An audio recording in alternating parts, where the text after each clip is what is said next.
মানুষ হয় পাঁচ প্রকার, তার মধ্যে আমরা একজন মানুষ দুই প্রকার। আমরা গরিব বলে কেউ আমাদের দেখে না, কিন্তু এটা বাস্তব যে আমরা ভাগ্যবান, এটা কেউ বুঝে না। গরিবরা সবসময় ভাগ্যবান হয়।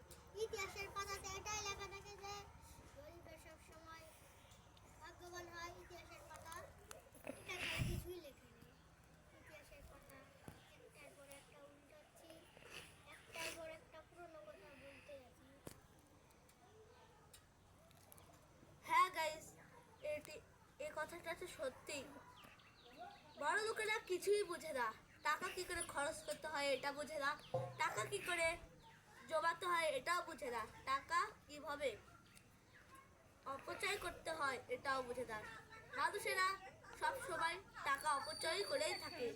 বড় লোকেরা এরকমই হয়, কেউ টাকার মূল্য বোঝে